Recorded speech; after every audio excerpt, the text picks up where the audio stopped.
Oke, assalamualaikum warahmatullahi wabarakatuh. Bagaimana kabar kalian semua? Sehat semua kan? Oke, melanjutkan pelajaran minggu kemarin.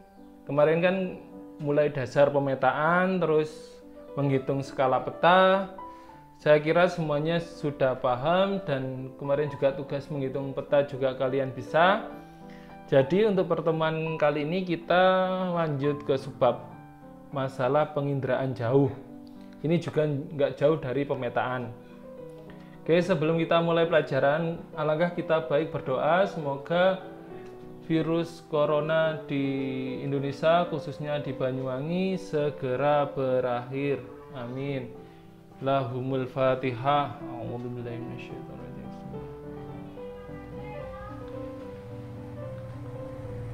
Oke, lanjut.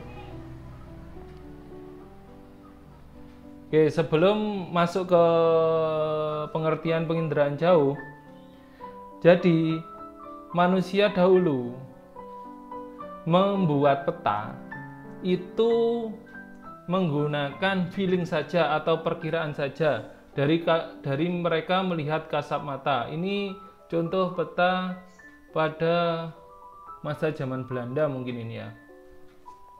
Jadi hanya dari sumber seseorang atau sumber perorangan saja, jadi dilihat secara kasat mata, jadi perkiraan saja. Ini contoh, ini peta Madura, ini Bali, kan masih nggak secanggih sekarang kan keakuratannya. Kalau sekarang kan ada foto udara, jadi membuat peta akhirnya lebih akurat dan lebih terpercaya dan lebih mudah untuk dipahami. Oke, sekarang kita lanjut masuk ke prinsip penginderaan jauh ya. Oke, sebelum itu coba lihat dua gambar ini.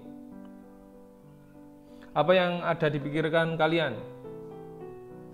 Kalian bisa melihat suatu objek atau pemandangan ya ini dari kejauhan yang lebih luas atau yang luas sekali kalau dilihat dari atas atau dari ketinggian. Oke, coba kalian bedakan gambar berikut. Oke, ini contoh pengamatan jarak dekat, lebih ke arah horizontal ya, dan cakupannya hanya sedikit. Sementara kalau kita pengamatan jarak jauh, cakupannya lebih luas dan tampilannya ke vertikal. Jadi kalau kalian membuat peta nanti, lebih enak mana membuat petanya? Yang ini atau yang ini sumbernya? Dari melihat gambar dua ini. Kan lebih enak ini, cakupannya lebih luas. Atau dengan pengamatan jarak jauh. Oke, prinsip penginderaan jauh atau remote sensing. Secara definisi, penginderaan jauh adalah ilmu dan seni untuk memperoleh informasi tentang objek, kita garis bawahi, daerah, atau gejala dengan jalan menganalisis data yang diperoleh dengan menggunakan alat tanpa kontak atau tanpa langsung menyentuh dengan objek tersebut, daerah atau yang gejala yang dikaji. Prinsipnya lihat tanpa sentuh langsung, prinsipnya dari penginderaan jauh atau remote sensing. Ini contohnya satelit mengambil gambar bentuk atau objek atau pulau di bumi. Oke, lanjut untuk menyingkat waktu. Penginderaan jauh menurut beberapa ahli, ini ada 3 ahli. Yang pertama dari Linus dan Kever. Penginderaan jauh adalah ilmu dan seni untuk memperoleh informasi mengenai suatu objek, daerah atau fenomena melalui analisis data yang diperoleh atau perekam sensor. Jadi ada alatnya yang menggunakan gelombang elektromagnetik sebagai media perantara tanpa menyentuh objek, daerah, dan fenomena tersebut.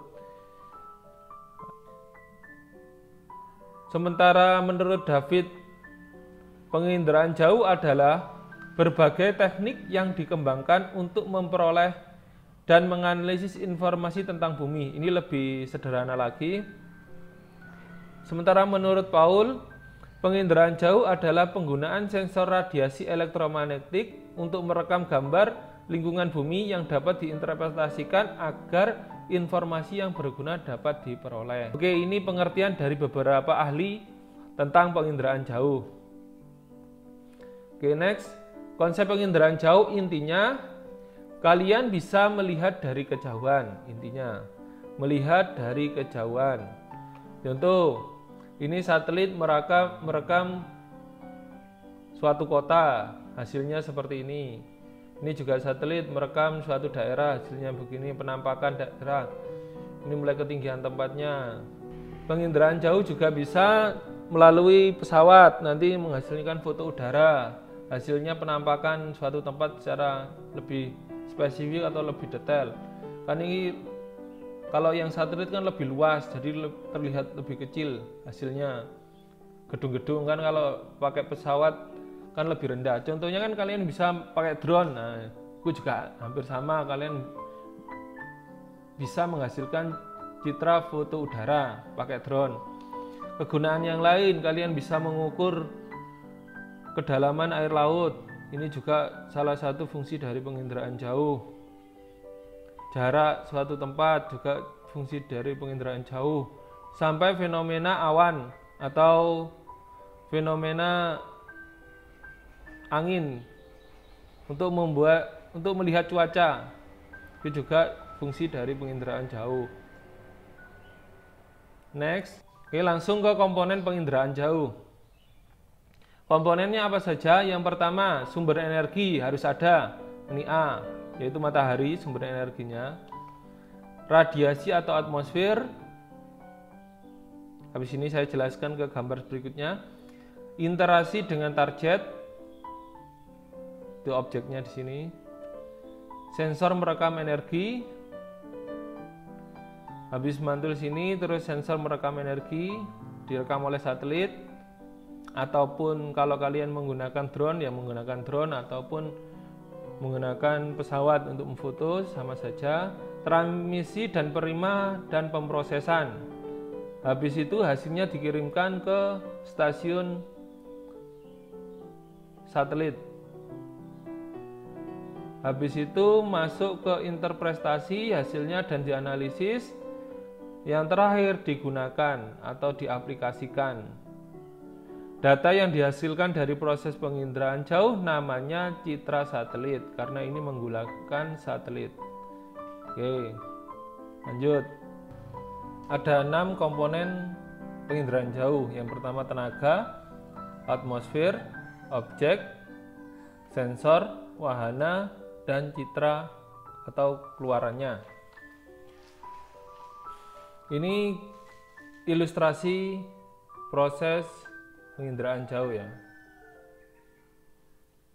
Mulai dari sumber tenaganya, atmosfer, terus pantulan, pancaran, ditangkap oleh sensor, jadi data visual dan data digital menjadi non citra dan citra dan digunakan sebagai mestinya.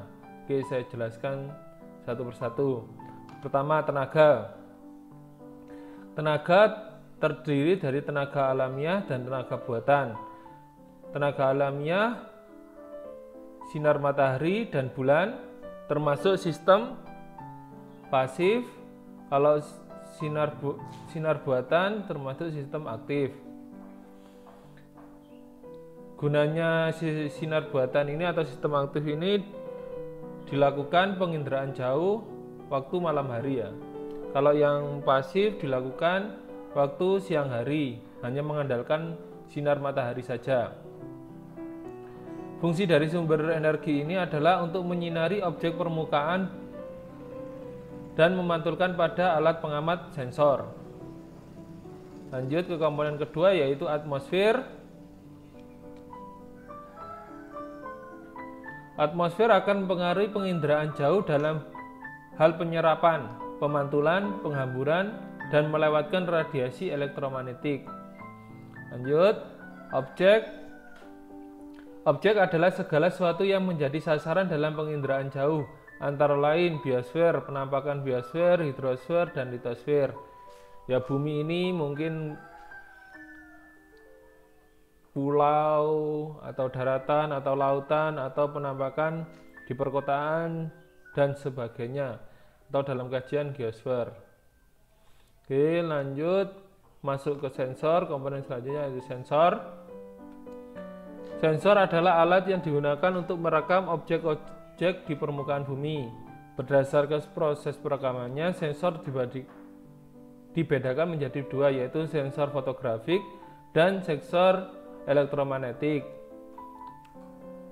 Sensor fotografik merupakan sensor yang bekerja pada spektrum tampak mata dan menghasilkan foto atau citra. Keuntungan sensor fotografik adalah caranya sederhana, biaya murah, resolusi spasial baik, integrasi geometrik baik. Contohnya kalian menggunakan drone, atau kalau dulu menggunakan pesawat untuk memfoto daerah perkotaan, contoh foto daerah Jakarta atau gedung-gedung di Jakarta dari atas, itu hasilnya nanti masuk sensor fotografik. Kalau sensor elektromagnetik, sensor yang bertenaga elektrik dalam bentuk sinyal elektrik yang beroperasi pada spektrum yang lebih luas, yaitu sinar X. Penggunaan sensor elektromagnetik dalam penginderaan jauh merupakan gabungan dari beberapa spektrum, yakni ultraviolet, spektrum tampak, dan spektrum inframerah. Spektrum warna atau rona yang diperoleh dari pemantulan sumber energi aktif dan pasif dan diterima oleh wahana. Contoh sensor elektromagnetik ini seperti satelit ya. Satelit. Oke. Lanjut ke wahana. Dalam penginderaan jauh, wahana sering digunakan adalah pesawat terbang atau balon udara. Kalau sekarang pakai drone, kan soalnya kalau drone cuma berapa meter saja ya maksimal. Biar lebih luas cakupannya biasanya menggunakan pesawat terbang atau balon udara. Pada masa sekarang karena teknologi sudah canggih, maka wahana yang digunakan adalah satelit biar lebih cakup lebih luas lagi. Oke. Citra atau keluarannya. Jadi citra adalah gambaran objek yang tampak pada cermin melalui lensa kamera atau tampak langsung dari hasil cetakan. Ini definisinya. Citra foto, citra yang dibuat dari foto udara. Hasilnya citra ini ada dua keluarannya, citra foto dan citra non foto. Citra foto, citra yang dibuat dari foto udara, dibuat dengan pesawat udara dengan kamera sebagai alat, menggunakan spektrum tampak mata dan perluasannya. Sementara citra non-foto, citra yang diperoleh dari pemotretan kamera tunggal dengan berdasarkan atas penyalahan scanner dan menghasilkan gambarnya.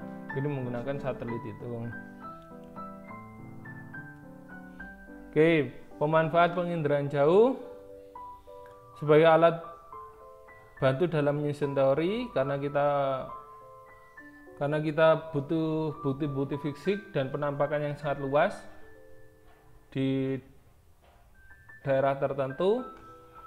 Alat menemukan fakta, jadi luasan daerah tersebut bagaimana penampakannya. Alat penelitian juga sebagai alat dasar penjelasan, alat dalam prediksi dan pengendalian. Biasanya pemanfaatan citra bisa buat pembangunan, bisa membuat militer juga bisa. Nanti pembahasan ini ke arahnya masuk ke GIS, Geografi Informasi Sistem, nanti di subbab selanjutnya atau minggu depan kita membahas itu ya. Oke, untuk tugasnya kerjakan kegiatan 2.2, mari mengamati dan mengomunikasikan pada buku paket halaman 40. Gambar keterangannya ada di halaman 39 atau gambar keterangannya ada video yang awal tadi. Boleh dikerjakan di buku geografi kalian atau di Word, boleh. Nanti dikirim ke website saya. Batasnya 1 minggu dari sekarang atau tepatnya hari Rabu depan. Setelah kalian kerjakan, kalian upload tugasnya ke website saya di geovulkan.com di menu upload tugas. Kurang lebihnya saya mohon maaf. Semoga kalian sehat selalu. dan di rumah saja. Terima kasih. Wassalamualaikum warahmatullahi wabarakatuh.